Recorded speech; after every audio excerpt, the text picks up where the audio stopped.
High, তোমরা সবাই কেমন আছো? ভালো আছো তো? অবশ্যই কমেন্টে জানিও কিন্তু। দুপুরবেলায় খেয়ে দিয়ে একটু রেস্ট করেই বিকেলে রেডি হয়ে বেরিয়ে পড়ি ঘুরতে। কারণ এর আগেও একবার তারাপীঠ এসেছিলাম, কিন্তু সাইট সিনগুলো ঘোরা হয়নি, তাই এবার সেই পরিকল্পনা নিয়েই চলে এসেছিলাম তারাপীঠ। তোমাদের কাদের কাদের ঘুরতে ভালো লাগে অবশ্যই কমেন্ট করো কিন্তু। আমার তো ঘুরতে বেশ লাগে, তাই জন্য সময় পেলেই বেরিয়ে পড়ি। আর রাস্তায় যেতে যেতে এই যে অপূর্ব দৃশ্যটা দেখছো, তাই ভাবলাম একটু ক্যামেরায় বন্দি করি। রাস্তার দুই ধারেই ফাঁকা মাঠ, আর মধ্যে দিয়ে আমরা চলে যাচ্ছিলাম। সেই দিন বৃষ্টি হওয়ার কারণে ওয়েদারটা বেশ ঠান্ডা ঠান্ডা ছিল, সুন্দর একটা মিষ্টি হাওয়া দিচ্ছিল। কথা বলতে বলতে অনেকটা পথ পার করে চলে আসলাম। সামনেই লেখা রয়েছে, দেখতে পাচ্ছ, শ্রী শ্রী নিত্যানন্দ প্রভুর জন্মস্থান। এখান থেকে একটুখানি পথ পার করেই বীরচন্দ্রপুরের স্কন মন্দির। ফাইনালি সেখানে এসে পৌঁছেছি। এই যে সামনে বড় জায়গাটা দেখছো, কি সুন্দর দেখতে না?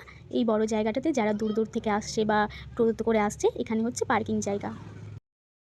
জুতোটা খুলে মন্দিরের ভেতর প্রবেশ করি। তোমাদের কি বলবো, মন্দিরের ভেতর প্রবেশ করা মাত্রই মনে যেন একটা আলাদাই অনুভূতি তৈরি হয়।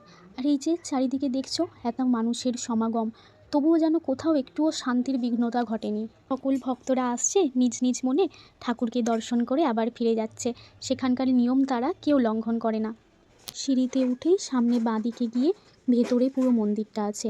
কিন্তু হ্যাঁ, এখানকার নিয়ম, ভেতরে গিয়ে কোনো ভিডিও করা যাবে না। তাই আমি সিঁড়িতে উঠেই আগে ভিডিওটা অফ করে দিই। কি জানো তো, কিছু নিয়ম লঙ্ঘন করা আমাদের আয়ত্তে থাকে না, তবে হ্যাঁ, সেটাকে পালন করা একান্তই আমাদের দায়িত্ব কর্তব্যের মধ্যে পড়ে।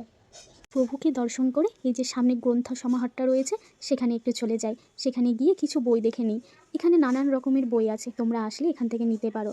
তার পাশে এই যে দোকানটা দেখতে পাচ্ছ, দোকানে ছিল গোপালের ড্রেস, সুন্দর সুন্দর গয়না। আমার অবশ্য কেনা হয়নি, যেহেতু আমার বাড়িতে গোপাল ছিল না বলে। এগুলো দেখা হয়ে গেলে একটু সাইডে চলে যাই, কারণ ঘুরতে এসেছি, চারিদিকটা না ঘুরে দেখলে হয়। সাইডে গিয়ে দেখি কি দারুণ ফুল ফুটেছিল, নানান রকমের ফুল। আর ফুল এমন একটা জিনিস যে প্রত্যেকটা মানুষের মনকে স্পর্শ করে। আর একটা জিনিস দেখাই তোমাদের, এই যে এই জায়গাটা দেখো কি দারুণ শালুক ফুলটার কালারটা। মন্দির থেকে বেরিয়ে একটু চা খেয়ে নিই, কারণ এখান থেকে আবার আরেক জায়গায় যাবো। যে সামনে যেই কুণ্ডটা রয়েছে, এটাতে সপ্ত সাগর ও সপ্ত নদী দুটোই বর্তমান। সবাই বলে নাকি এখানে নিত্যানন্দ প্রভু তার মাকে স্নান করানোর জন্য সর্বতীর্থকে এই কুণ্ডে আহ্বান করে। তাই এখানকার জল অতিই পবিত্র, সেই কারণে একটু নিয়ে মাথায় ছিটিয়ে নিলাম। এই যে পাশে সাইনবোর্ড রয়েছে, এখানে সমস্ত কিছুটাই লেখা রয়েছে। আরও কিছু মন্দির দর্শন করেই ফিরে যাব। তবে হ্যাঁ, সেই মন্দিরগুলো তোমাদের দেখাতে পারবো না, কারণ সেখানে প্রত্যেকটা জায়গাতেই ভিডিও বন্ধ ছিল, সেখানে ভিডিও করা অ্যালাউ ছিল না।